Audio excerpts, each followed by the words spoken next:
Good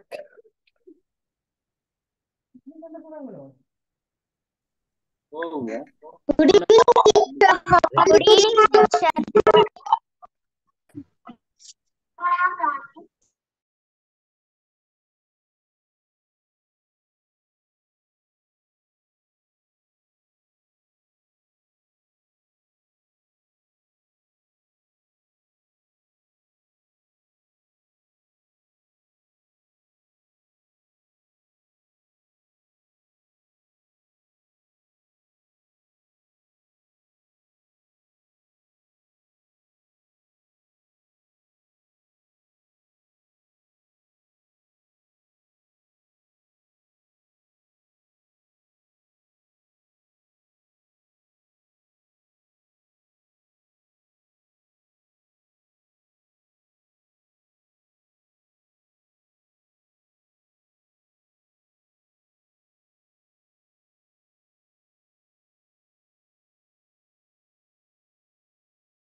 Good evening, பிள்ளைகள்.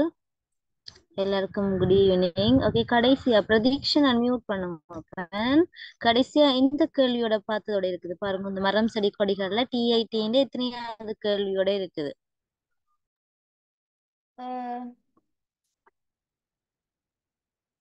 Miss நான் class இது வரையில.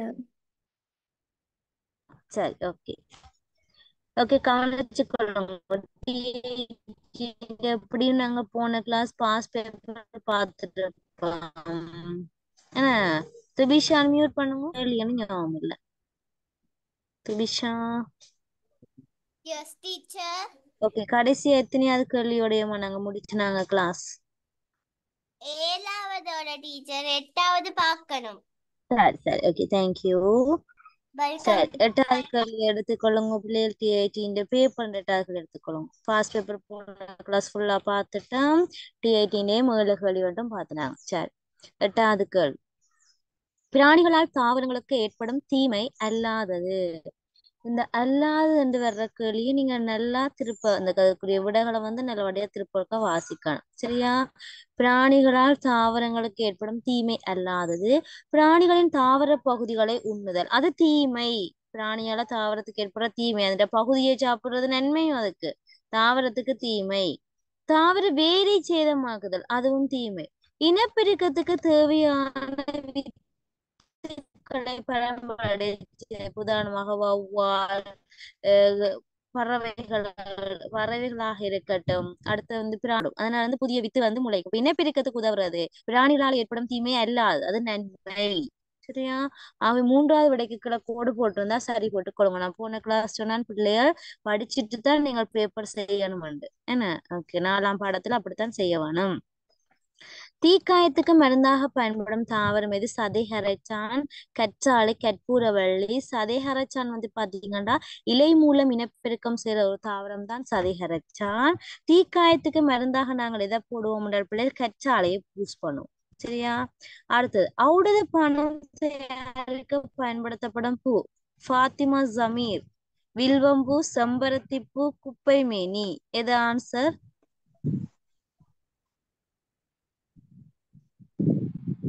வில்வம்பூ. Very good. என்ன வில்வம் பூவைத்தான் நாங்கள் ஔடத பானத்துக்காக எடுத்துக்கொள்ளும். சரியா? அடுத்தது மருந்திற்கு பயன்படுத்தப்படும் மரப்பட்டை, கருவைப்பட்டை, ஆடாதோடை, கராம்பு. மருந்துக்காக பயன்படுறது கருவாப்பட்டை. ஓகேயா? அடுத்தது வித்து முளைப்பதற்கு அவசியமான காரணி அல்லாதது. இப்போ ஒரு வித்து முளைக்க வேணுமெண்டா ரக்மாத் அன்மியூட் பண்ணுங்க. ஒரு வித்தொண்டு முளைக்க வேணுமெண்டா ரக்மாத், நீர் வேணுமா, வெப்பம் வேணுமா, நிழல் வேணுமா? அதுல எது பொருத்தம் இல்லாது? அன்மியூட் பண்ணி சொல்லுங்க. வித்து முளைக்கிறதுக்கு தேவையே இல்லாத காரணி இதுல எதாண்டு நீங்க நினைக்கிறீங்க? அவசியமான காரணி வெப்ப அல்லாது. வெப்பமா? இல்லை, நிழல் அவசியம் இல்ல. சரியா? வெப்பம் கட்டாயம் தேவை. சூரிய ஒளிதான் வேணுமென்று இல்ல. இப்ப வித்து முளைக்கிறது வேற, மரம் வளர்றது வேற. என்ன டீச்சர் என்னென்னலாம் சொல்றீங்கன்னு யோசிக்க போறீங்க. சரியா? அப்ப வித்துன்றது வந்து பிள்ளைகள், வித்தை வந்து நாங்க வீட்டுக்குள்ளேயும் வச்சு வளர்க்கலாம். சரி, அப்ப வித்தன்னா இதுதான் வித்து. இது முளைச்சு வெடிச்சு இது முளைச்சு வர்றதுதான் வித்திலைகள். சரியா? இந்த வித்திலைகளை நாங்கள் ஒரு சாடிக்குள்ளேயோ அல்லது என்ன இந்த வித்திலைகளை நாங்க சாடிக்குள்ள வச்சா அதுக்கு கட்டாயம் அந்த மரம் பெருசா முளைக்கணும்டா அதுக்கு என்ன தேவை? மரம் பெருசா முளைக்கணும்டா அதுக்கு என்ன தேவை பிள்ளைகள்? யோசிச்சு பாருங்க. அதுக்கு சூரிய வெப்பம் தேவை. வெப்பம் இல்லாட்டிக்கு அது முளைக்காது. ஆனா வித்து முளைக்கிறதுக்கு சூரியன் வெப்பம் அவசியம் உண்டு. அவசியம் வெப்பம் அவசியம், ஆனா நிழல் தேவையில்லை. சரியா? வித்து முளைக்கிறதுக்கு தண்ணீர் தேவை, வெப்பமும் தேவை. இப்ப நாங்கள் அறை வெப்பநிலை சாதாரணமாக ஒரு மனிதன வீட்டுக்குள்ளேயே அறை வெப்பநிலை இருக்கும். சரி, ஒரு அறைக்குள்ள போனாலே லைட்டான ஒரு வெப்பம் இருக்கும் எப்பவுமே. சரி, என்ற சூரியன் இருக்கிறதால வெப்பம் இருந்து கொண்டே இருக்கு. இப்ப வித்து முளைப்பிற்கு அவசியமான காரணி அல்லாது எதுன்னு பாத்தீங்கன்னா நிழல். சரியா? நிழல் இருந்தா இல்லாட்டிக்கு வித்து முளைக்கும். ஆனா வெப்பம் கட்டாயம் தேவை, தண்ணீரும் கட்டாயம் தேவை. அடுத்த வினா, வித்துக்களை நீக்கிய பின் உணவாக உட்கொள்ளப்படும் காய்கறிகளை கொண்ட தொகுதி அல்லாதது. அல்லாதன்ற விறக்களையே நாங்கள் வடிவா நோட் பண்ணணும். ஓகேயா? சாவி அகமது அன்மியூட் பண்ணுங்க. வித்துக்களை நீக்கிய பின் உணவாக பயன்படுத்தப்படும் காய்கறிகளை கொண்ட தொகுதி அல்லாதது எது?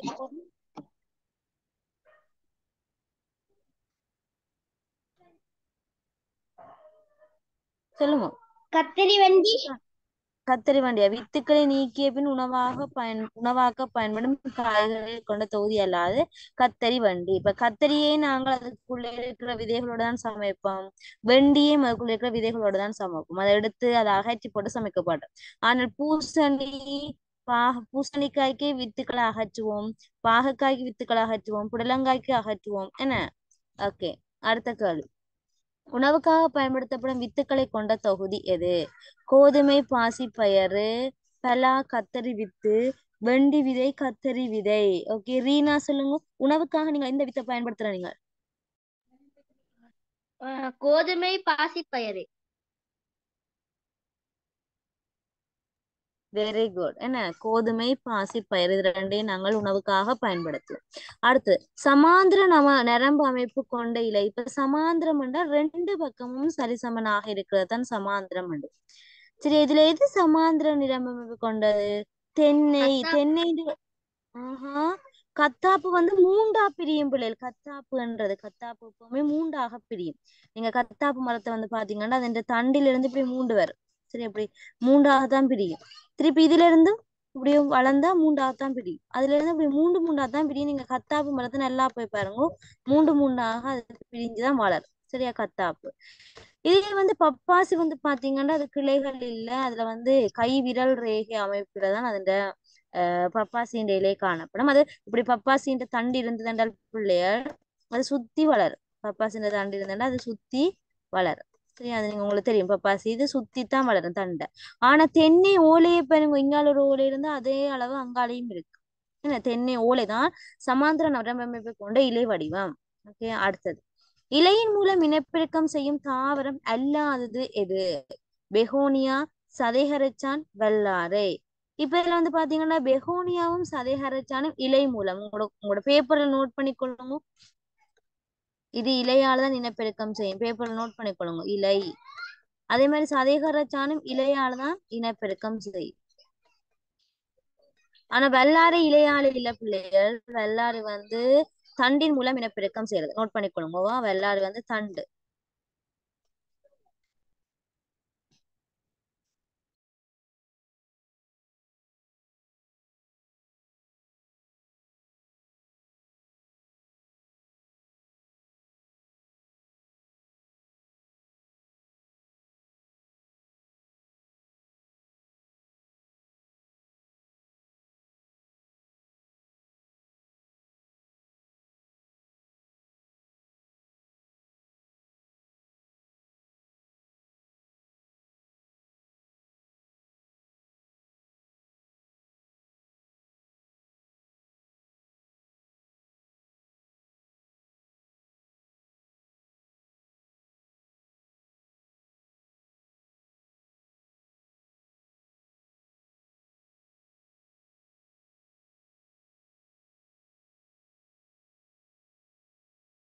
ஓகே, அடுத்த விஷயத்துக்குள்ள போவோம்.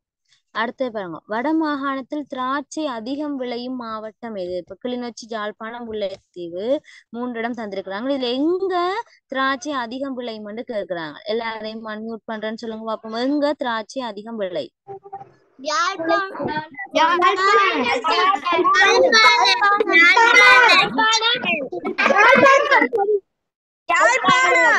Okay, very good.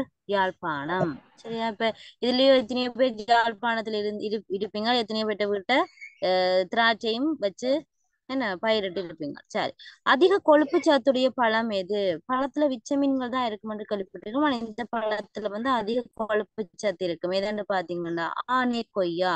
அந்த பெரிய சைஸ்ல வரும் பிள்ளைகள் கொய்யா, அங்கதான் ஆனை கொய்யா, அதெல்லாம் அதிக கொழுப்பு இருக்கு.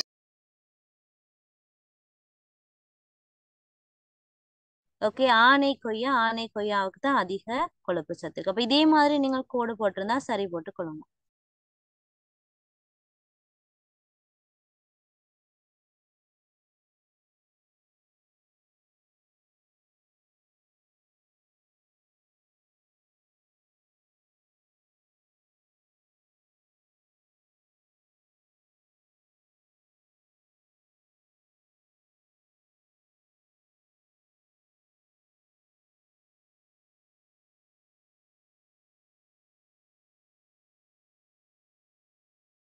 ஓகே, அடுத்த விஷயம், இடியப்ப உரல் செய்யறதுக்கு பயன்படுத்தப்படுறது என்ன தாவரம் கேக்குறாங்க. பனை மரத்தின் அந்த தண்டு இருக்குது பிள்ளைகள், அதுல செய்யலாமா?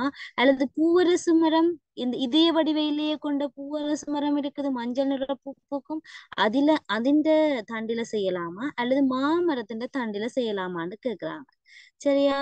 வக்ஷிடன் சொல்லுங்க பாப்போம். எதுல நான் இடியப்ப உரல் செய்யறதுக்கு பயன்படுற தாவரம் எது?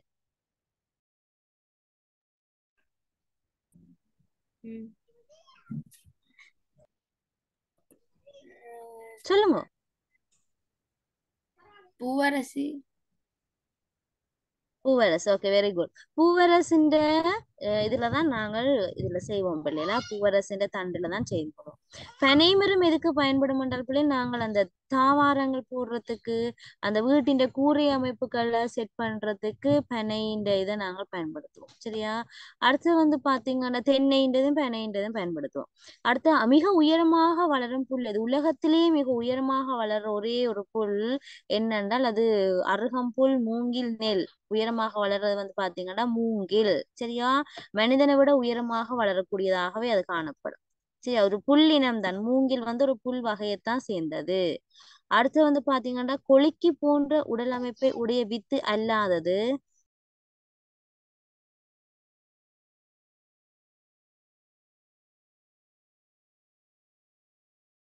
ஓகே, கொழுக்கி போன்ற உடல் அமைப்பை உடைய வித்துக்கள் அல்லாதது கேட்டிருக்கிறாங்க பிள்ளைகள். நாயுருவி, ஆடை ஒட்டி, புலிநகம். புலிநகம் எல்லாம் இப்படி நல்லா புழுவக்கூடிய மாதிரி தான் இருக்கும். உங்களுக்கு போன முறையில போட்டோஸ் எல்லாம் காட்டினா. சரியா? புலிநகம் நல்லா கொழுவுற மாதிரி இருக்கும். நாயுருவியும் அதே மாதிரி தான். என்ன? ஆனால் ஆடை ஒட்டி அப்படி அல்ல, அது கொழுக்கி போன்ற அமைப்பை கொண்டிடாது. அடுத்தது, இலங்கைக்கு உரித்தான தாவரம் அல்லாத கூட்ட தொகுதி எது? பாக்கிலிப்பால் எண்ணெய், கஸ்தூரி மஞ்சள், நிலவேம்பு, பலாவேம்பு.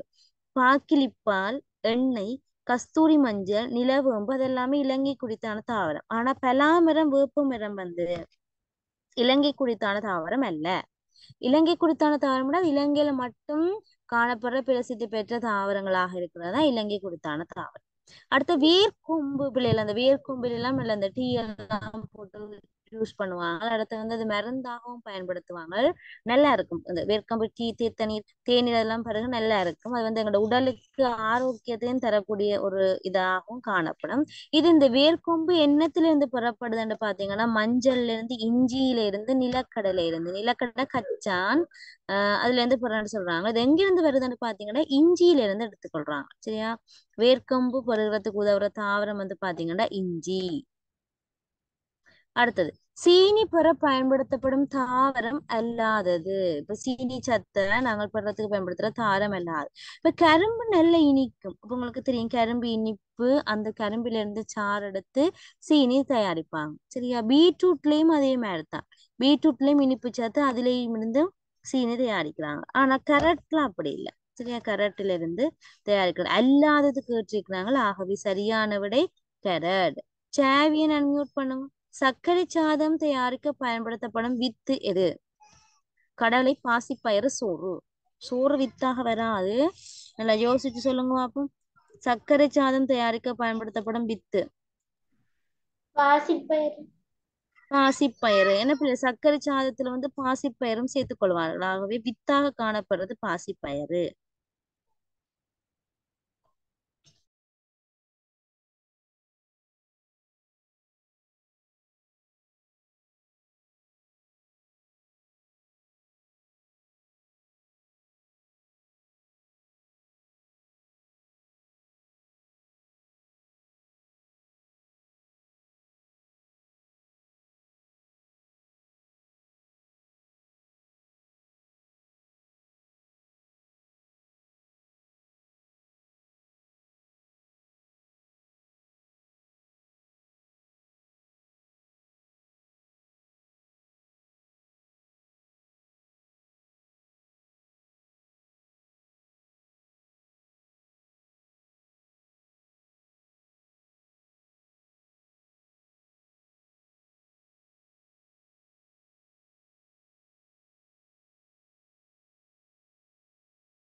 ஓகே, அடுத்த விஷயத்துக்குள்ள போவோம். அடுத்த கேள்வி நீங்கள் தான் வாசிக்க போறீங்க.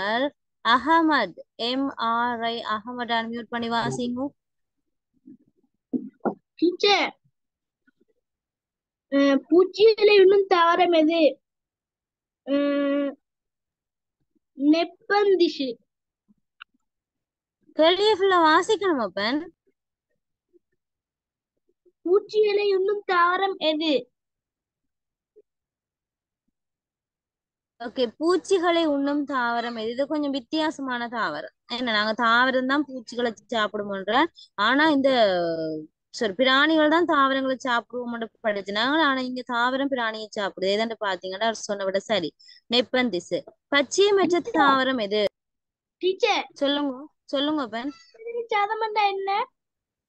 என்ன பெண்? சர்க்கரை சாதம் என்ன? சர்க்கரை சாதம் என்றால் அந்த பொங்கல், ஹிந்துஸ்ட பொங்கல் இருக்கല്ലോ, அது சர்க்கரை போட்டு செய்யறது, அதுதான் இப்போ சர்க்கரை சாதம் பண்ணுவாங்க. பொங்கல், அதோட பேர் வந்து பொங்கல், சர்க்கரை சாதம் சொல்லுவாங்க. சரியா, பச்சைமற்ற தாவரம் வந்து பாத்தீங்கன்னா காளான், குருவிச்சை, எக்ஸோரா. இதுல வந்து பாத்தீங்கன்னா பச்சையும் இல்லாதது காளான், அது வெள்ளை நிறமாக இருக்கும். பச்சைமற்ற தாவரம் வெள்ளை நிறமாக இருக்கிறது காளான். குருவிச்சையும் எக்ஸோராயின் இலைகளையும் பாத்தீங்கன்னா நல்ல பச்சை நிறமாக இருக்கும். அது பச்சையும் உள்ள தாவரம். அடுத்த கேள்வி, துஷேத்ரா அன்மியூட் பண்ணுங்க, வாசிங்கோமா.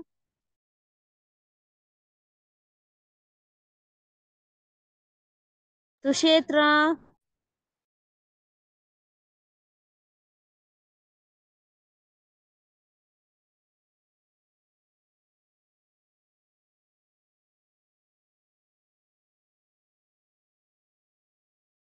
ஓகே, சைன் அப் அன்மியூட் பண்ணுங்கம்மா. சைன் அப் வாசிங்க. டீச்சர், வாசிங்கோடா. இருமல் அஸ்துமா நோய்க்கு மருந்தாக பயன்படும் செடி எது? கற்பூரவள்ளி.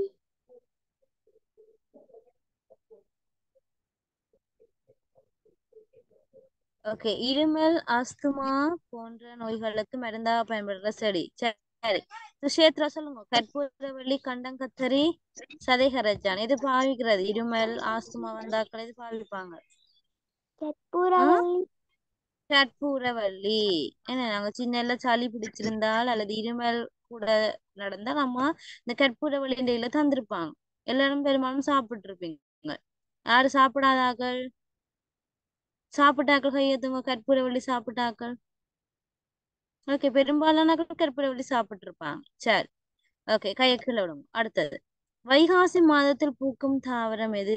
கார்த்திகை பூ, செம்பருத்தி பூ, ஒர்கிட் பூ. சரியா? கார்த்திகை பூ கார்த்திகை மாதத்துல பூக்கும். செம்பருத்தி பூ வருடம் ஃபுல்லாவே பூக்கும். சரியா? வைகாசி மாதத்துல பூக்குறது ஒர்கிட். சரியா? ஒர்கிட் கெட்டி இதழ் இருக்கும், வைகாசி மாசத்துல அது பூக்கும். புரட்டாசி மாசத்துல பூக்குறது ஒர்கிட் உங்களுக்கு தெரியும், இப்பதான் வைகாசி மாதம். பிறைப்பூ புரட்டாதி மாதத்துல பூக்கும். சரியா? ஆகவே புரட்ட மாதத்துல பூக்குற பூ புரைப்பூ. அடுத்தது, வேரின் தொழில் என்னன்னு கேக்குறாங்க. நீரை அகத்துறிஞ்சல், கனியுப்புக்களை அகத்துறிஞ்சல், ஜாவும் சரி. வேரின் தொழில் நீரை அகத்துறிஞ்சலும் சரி, கனியுப்புக்களை அகத்துறிஞ்சலும் சரி, ரெண்டும் சரி. ஆகவே நீங்கள் ஜாவும் சரியானவை என்ற விடைக்குள்ள கோடு போட்டிருப்பீங்க. சரி, அதுதான் வேரின் தொழில்.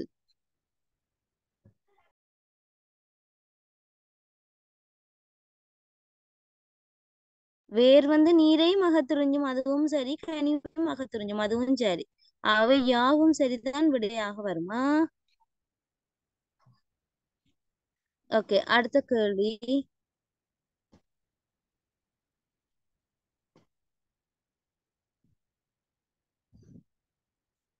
ஜாஸ்மிலன் அன்மியூட் பண்ணி வாசிங்க.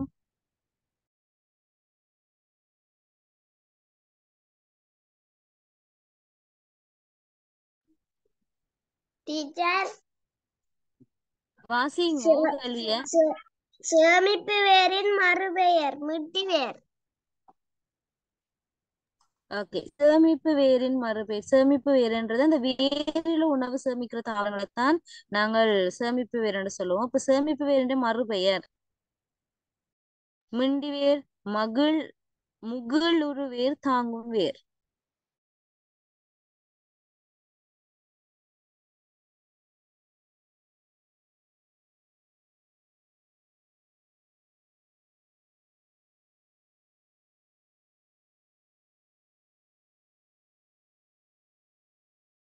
சேமிப்பு வேரின் மறுபெயர் வந்து முகிலுரு வேர்வா. ஜாஸ்மின் சொன்ன விட பிழை. முகிலுரு வேர். சரியா? பிள்ளைகள் உங்களுக்கு அந்த அந்த இது வந்ததோ பிள்ளைகள், அஹ், 2ஆம் பாடத்துக்குரிய நோட்ஸ் வந்ததோ? நான் சொன்னான் இந்த கைட்ல மாறி இருக்கு பிள்ளைகள், நான் உங்களோட குரூப்புக்கு சென்ட் பண்றேன் என்றது வந்ததோ? வந்ததுன்றாக்க கையெழுத்துங்க பாப்போம். ஓகே, சரி, அப்ப நீங்க பார்த்திருப்பீங்க. சரி, 2ஆம் பாடத்துல வந்து பிள்ளைகள் இலங்கைன்ற தேசிய கொடியில சில விஷயங்கள் மாறி இருக்குது. அது உங்களோட குரூப்புக்கு வந்திருக்குது, பார்க்காதாக்கள் பார்த்துக்கணும். சரி, அது முக்கியமானது. இப்ப மாற்றத்தை கட்டாயம் சேர்த்துக் கொள்வாங்க. சரியா? மாற்றத்தை கட்டாயம் சேர்த்துக் கொள்வாங்க, அதை நீங்க பார்த்துக்கணும். அடுத்தது, கொழு கொம்பை பற்றி படரும் கொடி அல்லாதது. திராட்சை, வெற்றிலை, ஐதல். உங்களுக்கு தெரியும் திராட்சை கொடி, அது கொண்ட பற்றித்தான் படரும். வெற்றிலை கொடி, அது கொழு கொம்பை பற்றித்தான் படரும். ஆனா ஐதரில்லா நீரில அமிழ்ந்து வாழ்ற தாவரம். சரியா? அது கொழு கொம்பை பற்றி படர்றது அல்ல. ஆகவே ஐதரில்லாக்களை கோடு போட்டிருந்தா சரி போட்டு கொள்ளுவோம். அடுத்தது, உதிர்ந்த பலா இலையின் நிறம் எதுன்னு கேக்குறாங்க. மஞ்சள், கபிலம், பச்சை.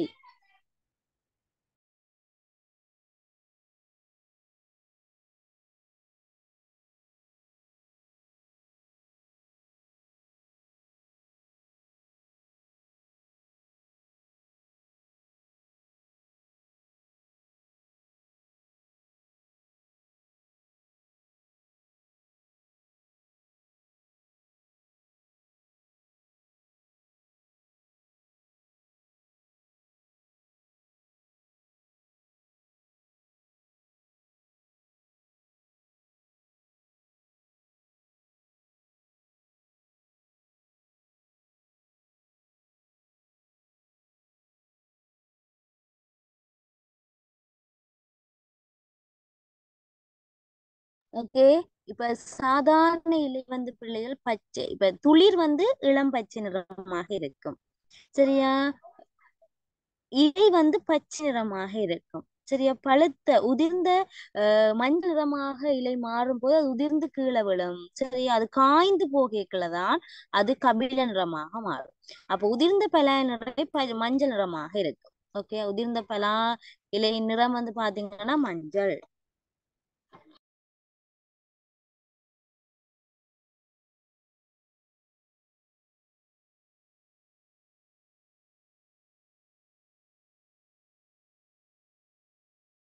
அடுத்தது விலங்கினால் பரம்பலடையும் வித்து அல்லாதது.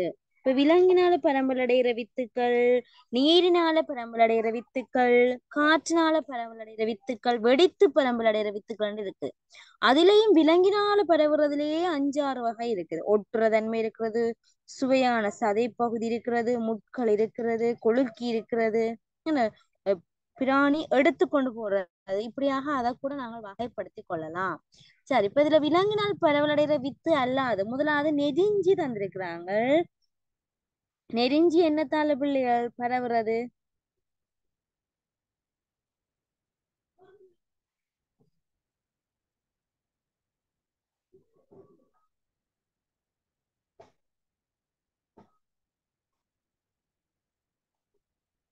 விலங்கால பரவுறது. சரியா? நெருஞ்சி என்னத்தால பரவுறது?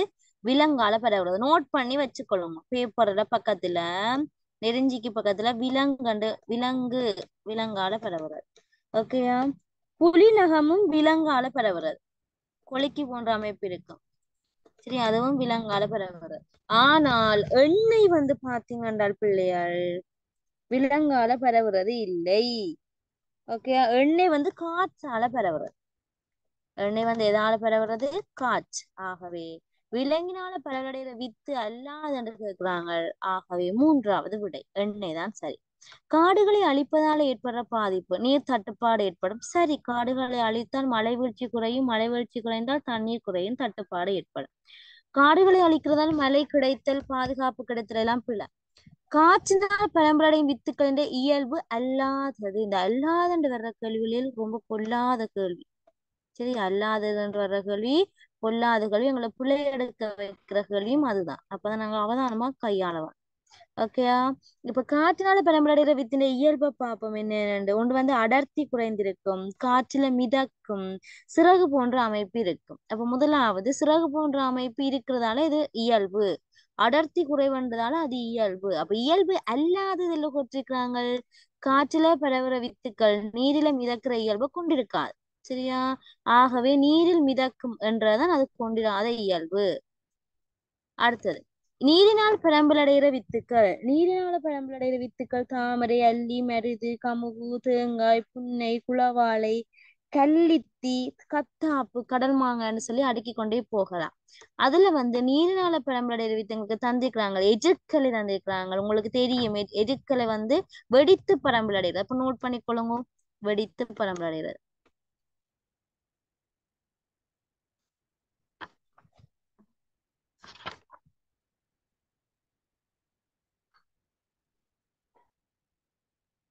கத்தாப்பு நீரால பரம்பலடைகிறது.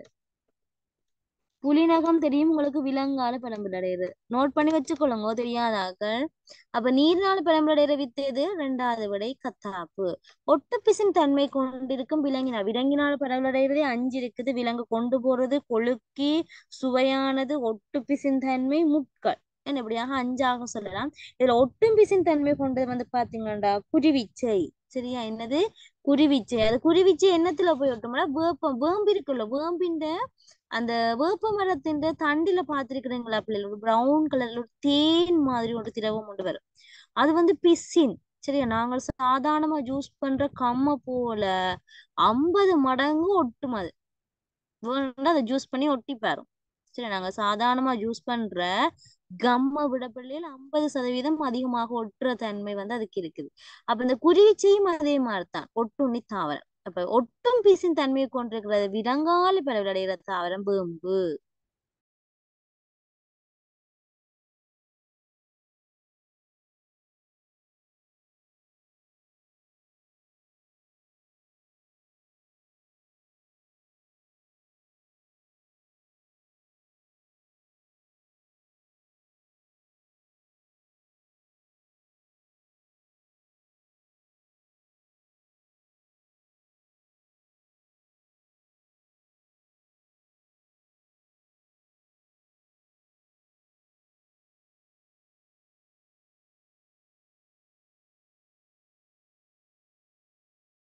ஓகே, அடுத்த கேள்விக்குள்ள போவோம்.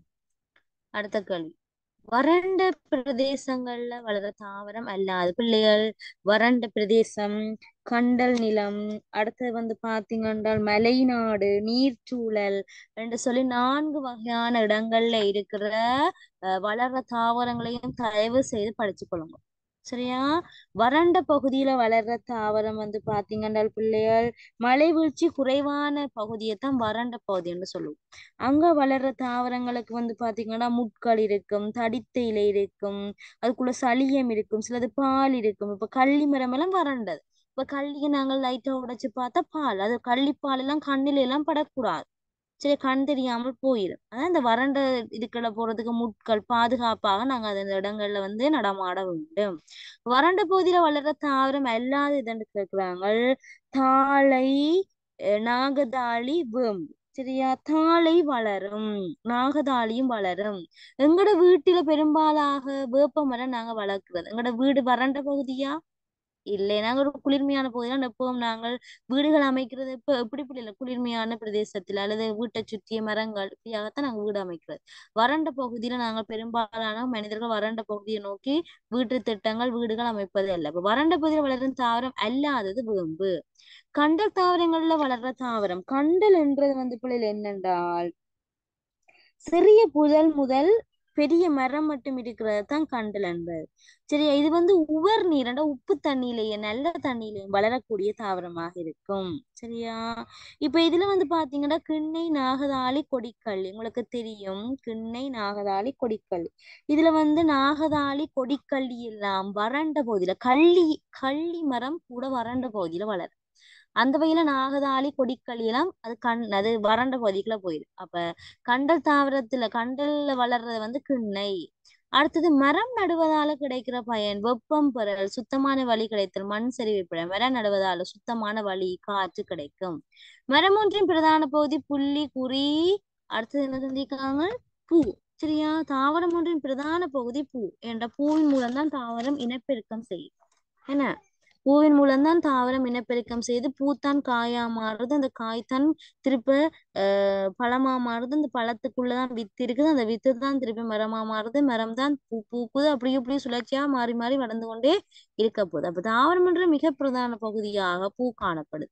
தண்டின் தொழில் பொறிமுறை ஆதாரம் வளங்கள் பூக்கள் உருவாக்குதல் யாவும் சரி. தண்டின் தொழில் பொறிமுறை ஆதாரம். முதல்ல அந்த மரம் தன்னுடைய கிளைகளை பரப்பி, ஒரு மரம் ஒற்றை கால நிக்கிறேன்னு சொல்லுவாங்க. அந்த மரத்துக்கு ஒரு கால் நிக்கிறதுதான் சும்மா விளையாட்டா சொல்லுவாங்க.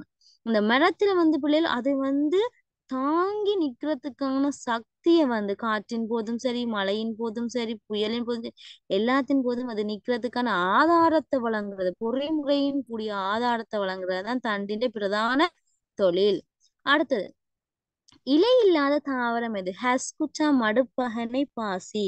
பாசி பிள்ளைய கடலுக்கு அடியில வாழ்றது. மடுப்பனைக்கு இலை இருக்குது. ஹஸ்குட்டான்னு சொல்லுவாங்க.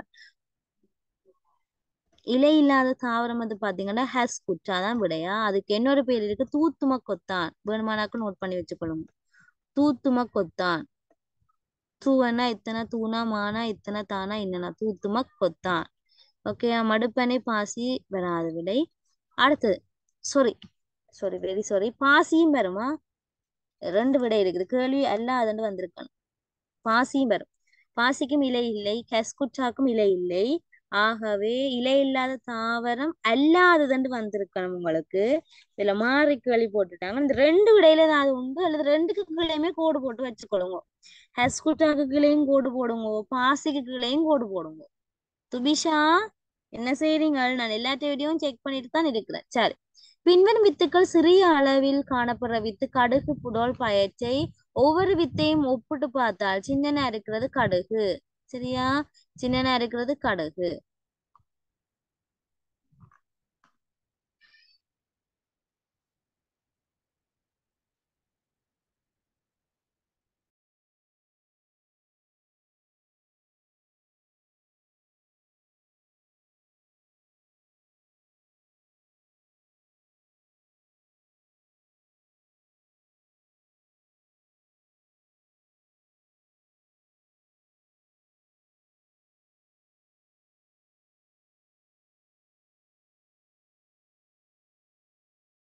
பிள்ளை 45வது கேள்வியை நல்ல வடிவா நோட் பண்ணிக்கொள்ளுங்க. ஹஸ்குச்சா பாசி ரெண்டுமே சரி, ரெண்டுக்குமே இலை இல்லை.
ஓகே, அடுத்த விஷயத்துக்குள்ள போவோம்.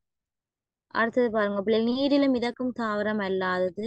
பிள்ளை, நீரில வளர்ற தாவரத்தையே நாங்கள் மூண்டா பிரிக்கலாம். மூன்று வந்து நீருக்கு உள்ள வாழ்றது, என்னோட நீரின் மேல் பகுதியில வாழ்றது, சிலது நீருக்குள்ள அமிழ்ந்தும் அரைவாசி பகுதி உள்ளேயும் அரைவாசி பகுதி வெளியிலையும் அப்படியாக வாழ்ற தாவரம் இருக்கு. இப்ப நீரில மிதக்கிற தாவரம் அல்லாதது பாசி, ஆகாய தாமரை, அல்லி. அல்லியும் ஆகாய தாமரையும் நீர்ல மிதக்கிறது, வெளியில எங்களுக்கு தெரியும். என்ன பிள்ளை, உங்களுக்கு கூட அந்த மீனை மூடி பிறக்குதமா அந்த பாட்டுல கூட இருக்குது.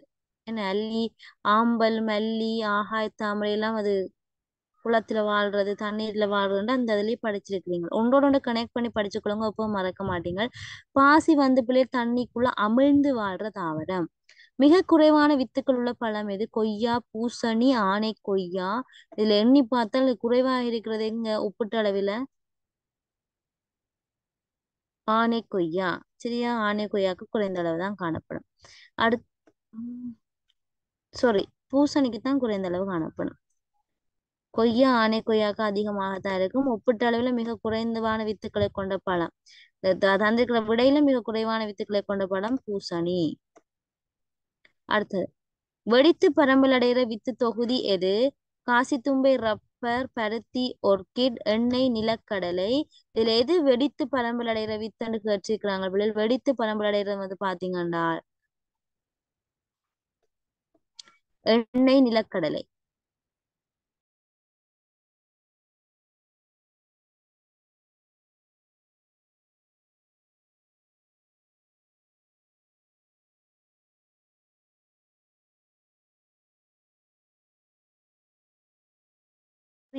சாரி, வெயிட் சின்ன பிள்ளைய விட்டுட்டேன்.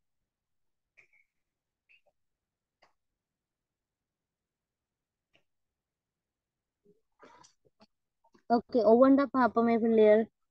காசி தும்பையை பாருங்க. காசி தும்பை வந்து வெடித்து பரம்பல் அடைகிறது. நோட் பண்ணிக்கொள்ளுங்க, ஒவ்வொன்றையும் நோட் பண்ணுவோம். இது சரியானு பார்ப்போமா? இதுல பிள்ளை இருக்கிற மாதிரி இருக்குது, பார்ப்போம். சரியா, காசி தும்பை வந்து வெடித்து பரம்பல் அடையும்.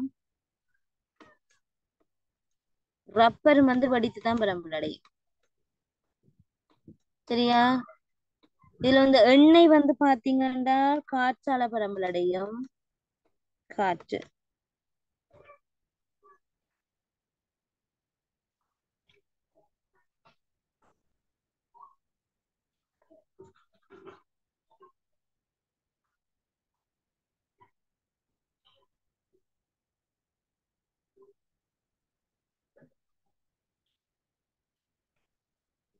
ஓகே, எனக்கு நிலக்கடலை தெரியல பிள்ளைல, நான் பார்த்துட்டு உங்களுக்கு போட்டு விடுறேன்.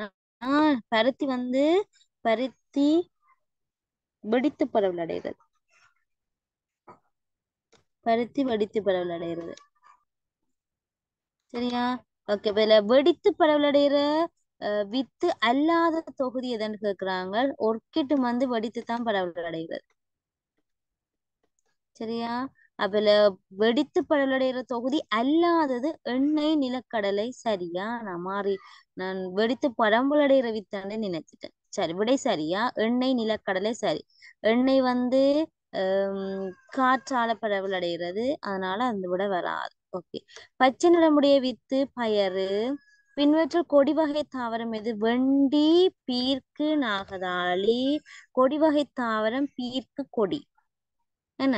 ஆணிவேர் தொகுதி கொண்ட தாவரம் பனை, ஈரப்பலா, கமுகு. இதுல வந்து ஒரு வித்திலை தாவரம் தான் ஆணிவேர் கொண்ட தாவரங்கள், நாடொரு வேர் கொண்ட தாவரமா இருக்கும். இருவித்திலை தாவரம் ஆணிவேர் கொண்டதாக இருக்கும். ஈரப்பலாக்காய்க்கு ஆணிவேர் காணப்படும். நாடொரு வேரை கொண்ட தாவரம் எது? கொய்யா, பலா, தென்னை. நாடொரு வேர் எதுக்கு இருக்கும்னா தென்னை மரத்துக்கு இருக்கும். அப்ப இதே மாதிரி எழுதியிருந்தால் சரி போட்டுக்கொள்ளுங்க, கோடு போட்டிருந்தால். பிள்ளைகள், இந்த 49வது கேள்வி சரியா? அந்த விட எண்ணெய் நிலக்கடலைன்றது சரி.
ஓகே, அடுத்த விஷயத்துக்குள்ள போவோம். பின்வரும் தாவரங்களில் ஒரு வித்திலை தாவரம். ஓகே. ஒரு வித்திலை தாவரம் கித்துள். கத்தாப்பு பிள்ளைகள் அந்த ஹம், பேச்சு வழக்குல சில இடங்கள்ல அந்த கொட்டங்காய்ன்னு சொல்லுவாங்களே, எனக்கு சரியான பெயர் தெரியல, ஆனா கத்தாப்புன்னு தான் கூட சொல்லுவாங்க. இந்த பேச்சு வழக்குல கொட்டங்காய்ன்னு சொல்லிக் கொள்வாங்க. சில பேர் வீட்டை வச்சிருப்பீங்க, அதனால தெரிஞ்சிருக்கும் பேச்சு வழக்குல. அடுத்து வந்து பாத்தீங்கன்னா, நீரில் மிதந்து சென்று பரம்பல் அடைகிற வித்து எது? ஆமணக்கு, தேங்காய், பாகல். இது தண்ணிக்குள்ள போய் மிதந்து பரவல்னு பாத்தீங்கன்னா தேங்காய். காற்றினால் பறந்து சென்று பரம்பல் அடைகிற வித்து எருக்களை, தக்காளி வருமா, கும்புளி மாத்திக்கொள்ளுங்க, தக்காளி. அடுத்த பலா வித்து. காற்றுல பறந்து சென்று பரம்பல் அடைகிறது, எல்லாரும் பிடிச்சு ஊதுவீங்க, உஃப் ஊதி எல்லாம் விளையாடி இருப்பீங்க, எருக்களை. அடுத்தது, ஆடையில் பட்டதும் ஒட்டிக்கொள்ற வித்து குன்றிமணி, நாயுருவி, மஞ்சாடி. நாயுருவி அது பிடிக்காது. என்ன இந்த உடுப்பு அசிங்கமாக்கிட்டே எல்லாம் தட்டுவோம், ஒட்டிக்கொண்டே நிற்கும் உடுப்பில். என்ன நடந்து போகும்போது அந்த பாதையின் ஓரங்கள்ல இருந்தா உடுப்புல ஒட்டி வந்துடும் இல்லையா? சரியா? அதெல்லாம் காணமாத்தான் இருக்கேன். அடுத்தது, பச்சை நிறமுடைய வித்து எது? பயறு. இது முதலும் வந்த இந்த கேள்வி. காய் வெடிப்பதால் பரவலடைகிற வித்து வேம்பு, காசித்தும்பை, தேங்காய். வெடிப்பதால பரவலடைகிறது காசித்தும்பை. வறண்ட பிரதேசத்துல வளர்ற தாவரம் எதன்னு கேக்குறாங்க. கள்ளி, கிண்ணை, தேயிலை. வறண்ட பிரதேசத்துல கள்ளி வளரும். சரியா?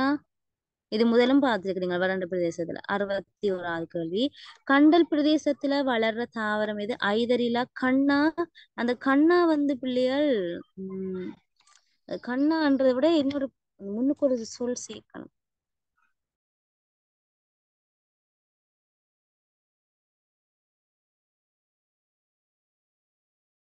வெற்றிலை கண்ணா பிள்ளைகளா. அது கண்ணான்றதை விட வெற்றிலை கண்ணா தான் மிகச்சரியானது. வெற்றிலை கண்ணா. ஓகேயா? கண்ணாண்ட போயிட பேர் மாதிரி இருக்குது. கண்ணா வந்து வெற்றிலை கண்ணா தான் மிகச்சரியானது. ஐதரில வந்து நீர்ல வாழ்றது உங்களுக்கு தெரியும். கண்டல் பிரதேசத்துல வாழ்றது வெற்றிலை கண்ணா. நீர்ச்சூழல்ல வளர்ற தாவரங்கள் ஒன்று. இது உங்களுக்கு குழப்பமாக வர்றது இந்த பாடத்துல அதிகமாக வர்ற கேள்வியில ஒன்றே ஒன்று வந்து அந்த வெடித்து பரம்பல் அடைகிற முறைக்கு ஏற்ப. அடுத்தது, அது வளர்ற இடம். என்ன அது? நீர்ச்சூழலா, கண்டலா, அல்லது வறண்ட பிரதேசமா அப்படின்னு சொல்லி அது வந்து உங்களோட அந்த அது வளர்ற இடம் உண்டு கேள்வியா வருது. அடுத்தது வந்து அதிண்ட வித்து பரம்பரை முறை வருது. அடுத்தது இலங்கை கொடுத்தான தாவரங்கள். இதுதான் உங்களை குழப்பறதுக்காக இந்த பாடத்துல அதிக அளவாக வர்ற விஷயம். சரி, மற்றதெல்லாம் நீங்க ஈஸியா கேண்டில் பண்ணிடுவீங்க. ஏன்னா இது படிச்சிருந்தா தான் செய்யலாம். மற்றது பிள்ளைகள் நீங்கள் அன்றாடம் பார்க்கறது கேட்கறத வச்சு நீங்கள் எழுதி கொண்டாலும் இது படிச்சாதான் செய்யலாமா. இந்த பகுதி படிக்காமல், இந்த 3 செக்ஷனும் படிக்காமல் அதுல வர்ற கேள்வியை நீங்க செய்யவே முடியாது. நீர் சூழல்ல வளரும் தாவரங்களில் ஒன்று கிண்ணை, கொக்கோ, அல்லி. நீர் சூழல்ல வளர்றது அல்லி. மலைநாட்டு பகுதியில வளர்ற தாவரம் ஒன்று நாகதாளி, வலிசு நெறிய, தாமரை.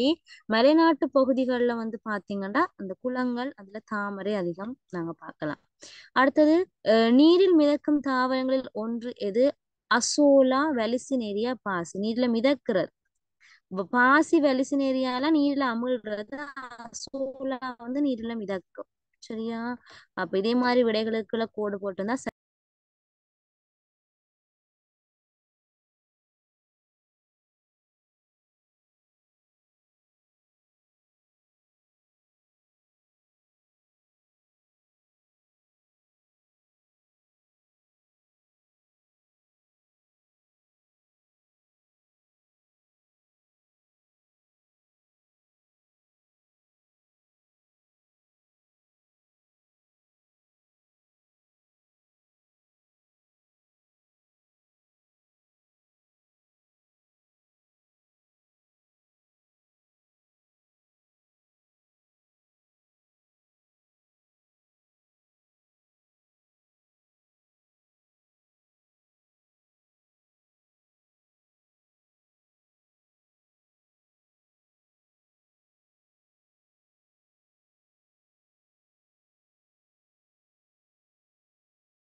ஓகே.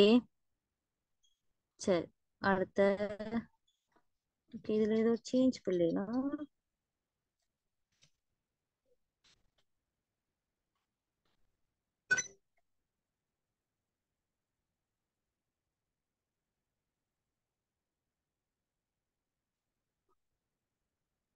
ஓகே, மலைநாட்டு பகுதிகள் வளர தாவரங்கள் ஒன்று தாமரை. பென்னம் போட்டுக்கொள்ளுங்க. அந்த தாமரை இந்த ஆன்சரை வெட்டிட்டு பென்னம் போட்டுக்கொள்ளுங்கவா. தாமரை எல்லா இடங்களிலும் பெரும்பாலும் இருக்கும். மலைநாடுகள்ல இருக்கும். ஆனா அந்த பொருத்தமானபடியாக நீங்க பென்னத்தை அதுல மாத்திக்கொள்ளுங்க. தாமரை இருக்கிற இடத்துல பென்னத்தை மாத்திக்கொள்ளுங்க. சரி, ஓகே. இதுல வந்து சரியாயின் சரியெனவும் பிழையாயின் பிழையெனவும் அடையாளமிட சொல்லியிருக்கிறாங்க. ஓகே, வாங்க. என்னோட கொஞ்ச நேரம் தான் இருக்குது. குயிக்கா நாங்கள் முடிக்க வேண்டி இருக்குது. குயிக்கா போவோம். சரியா? ஓகே. எல்லா தாவரங்களினதும் இலைகளும் ஒரே வடிவமானவை பிழை. எல்லா தாவரத்தின் இலையும் ஒரே வடிவமா இருக்குமா? இல்லை. ரோஜா பூ முள்ளா சைட்ல முள்ளு முள்ளு மாதிரி இருக்கும். இதே பூவரசம் பூ இதே வடிவமா இருக்கும். மெரச மரம் இதே வடிவமா இருக்கும். அப்படி சோளத்தாள்கள் இலைவெளியுருவான நிறம்பமைப்பை கொண்டவை. அதுவும் பிழை. அது சமாந்திர நிலை நிறம்பமைப்பு. எல்லா பழங்களிலும் ஒரே எண்ணிக்கையில் வித்துகள் காணப்படும். பிழை. சிலதுல 1 இருக்கும், சிலதுல 2 இருக்கும், சிலதுல 3 இருக்கும், சிலதுல கணக்கு இருக்கும். அடுத்து வந்து பாத்தீங்கன்னா வெற்றிலை இதே வடிவத்தை கொண்ட இலையாகும். சரி, வெற்றிலை இதே வடிவமா தான் இருக்கு. அடுத்த முதிர்ந்த பலா இலை கடும் பச்சை நிறத்தில் காணப்படும். முதிர்ந்த பலா இலை வந்து கடும் பச்சை நிறத்துல காணப்படும்ன்றது பிழை. அது வந்து பிரவுன் கலர்ல தான் இருக்கும். அடுத்து வந்து பாருங்க, தொடர்பு படுத்த சொல்லியிருக்கிறாங்க. வண்டல் பகுதியில வளர்ற தாவரம் எதாண்டு பாத்தீங்கன்னா கள்ளி. மலைநாட்டுல வளர்ற தாவரம் இதாண்டு பார்ப்போம். வண்டல் பகுதியில வளர்றது கள்ளி. மலைநாட்டுல வளர்றது வந்து பாத்தீங்கன்னா பென்னம். சரியா? நீர்ச்சூழல்ல வளர்றது வந்து பாத்தீங்கன்னா வலிசினேரியா. கண்டல்ல வளர்ற தாவரம் வந்து பாத்தீங்கன்னா முள்ளி. சரியா? அடுத்தது ஒட்டும் தன்மையான தாவரம் எதாண்டு பாத்தீங்கன்னா குருவிச்சை. பார்த்துக்கொள்ளுங்க. இதே மாதிரி இணைத்திருந்தால் சரி போட்டுக் கொள்ளுங்க.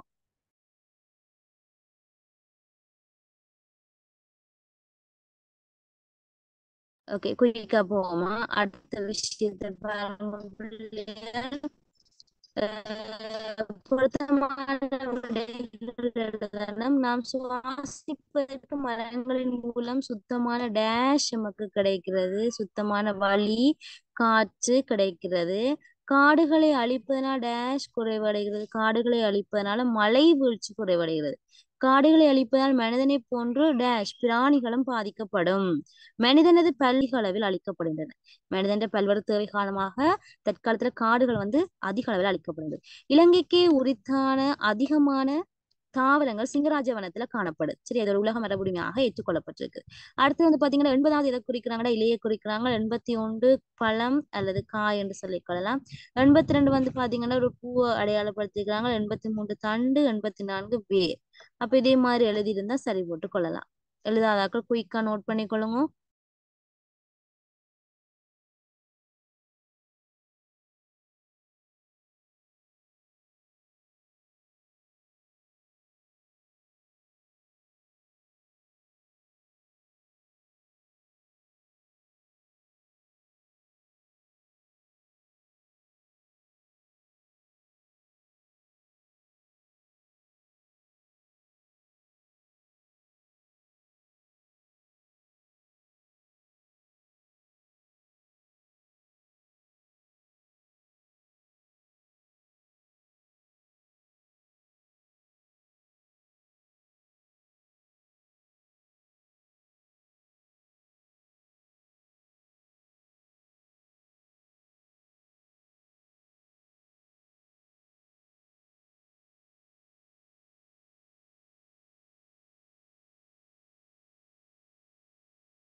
ஓகே, அடுத்த விஷயத்துக்குள்ள போவோம். அடுத்து பாருங்க, பின்வரும் படங்களின் பெயர்களை ஆங்கிலத்தில் எழுதுங்க. முதலாவது ட்ரீ, TREE மரம். அடுத்து வந்து பாத்தீங்கன்னா ஃப்ளவர், FLOWER ஃப்ளவர் பூ. அடுத்து பிளான்ட் என்றால் தாவரம். ஃபேவரிட், சாரி, ஃப்ரூட் வரும் பிள்ளைல அதுல ஈ வராது. ஈய வெட்டி கொள்ளுங்க. சரியா? FRUIT தான் வருமா? TE வராது. ஈ வராது. ஃப்ரூட் என்றால் பழம். ஃப்ரூட்ஸ் என்றால் பழங்கள். ரூட் என்றால் பிள்ளைகள் வந்து பாத்தீங்கன்னா வேர். லீஃப் என்றால் இலை. அடுத்தது பின்னரும் சிங்கள சொற்களின் கருத்தினை தமிழ் எழுதுக. அகசனில் பாட்ட வானம் நீல நிறம். கபுட்டா கழுபாட்டாய் காகம் கருப்பு நிறம். ஜம்பு ரது பாட்டாய் ஜம்பு சிவப்பு நிறம். கோஹா சுது பாட்டாய் கொக்கு வெள்ளை நிறம்.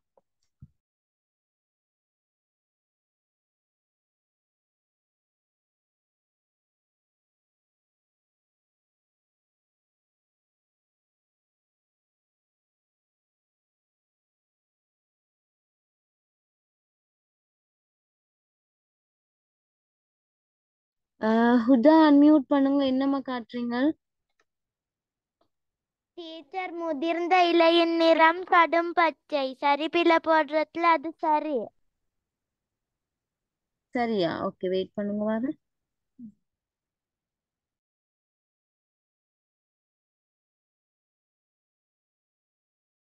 ஓகே, முதிர்ந்த இலை கேட்டிருந்தாங்க. உதிர்ந்த இலையில முதிர்ந்த இலை அப்படியா? Okay okay. முதிர்ந்த இலைன்னா கொஞ்சம் பெரிய இலை, என்ன பெரிய சைஸ் இலை, அது வந்து பச்சைன்றமா தான் இருக்கு. முழந்தளிர். ஓகே, முதிர்ந்த பலா இலை. உதிர்ந்த தான் பிள்ளைகள் அது வந்து பிரவுன் கலரா இருக்கும். முதிர்ந்த பலா இலை வந்து பாத்தீங்கன்னா அது பச்சை நிறமாக இருக்கும். இது சரியா? Okay, thank you. சாரி பிள்ளைகள், அதை மாத்திக்கொள்ளுங்க. முதிர்ந்த பலா இலை வந்து கடும் பச்சை நிறமாக காணப்படும். சரி.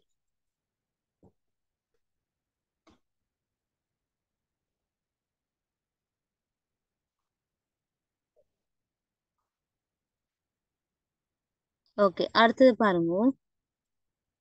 மரங்களை நடுவதனால கிடைக்கிற நன்மைகள், மரங்களை நடுறதால பிள்ளைகள் என்ன நன்மை பாத்தீங்கன்னா, மரங்களை நடுறதால எங்களுக்கு நிழல் கிடைக்கும், எங்களுக்கு உணவு கிடைக்கும், தானியங்கள் கிடைக்கும், அடுத்தது சூழல்ல இந்த நல்ல சுவாசிக்கிறது காற்று கிடைக்கும். மரங்களை வெட்டுவதால் ஏற்படுற பாதிப்பு மழை வீழ்ச்சி குறைவடையும், சூழல்ல வெப்பம் அதிகரிக்கும்.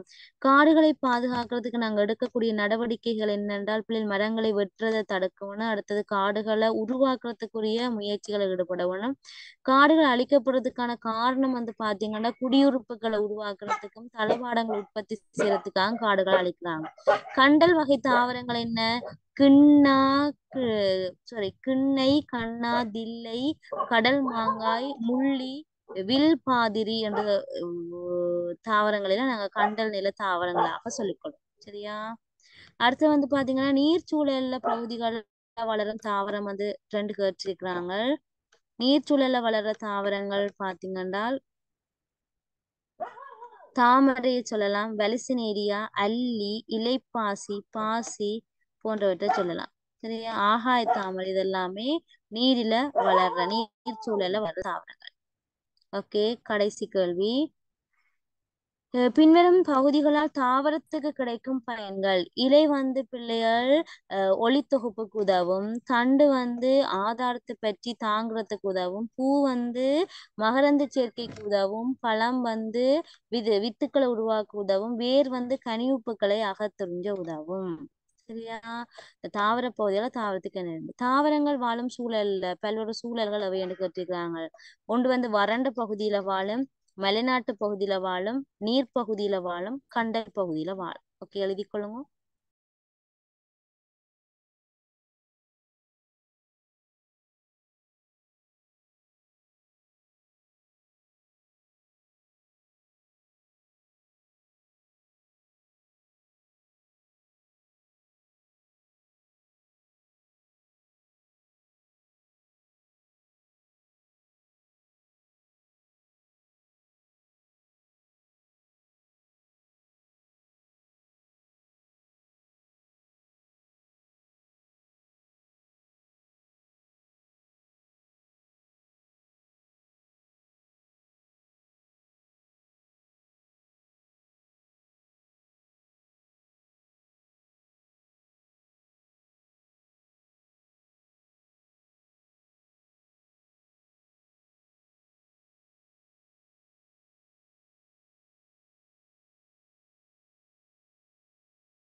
ஓகே, அப்ப எல்லாரும் எழுதிருப்பீங்கன்னு நினைக்கிறேன்.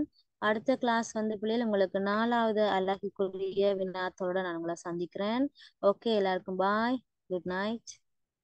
Bye, teacher. Good night, teacher. Good night, teacher. Teacher. Teacher. Teacher. Bye, teacher.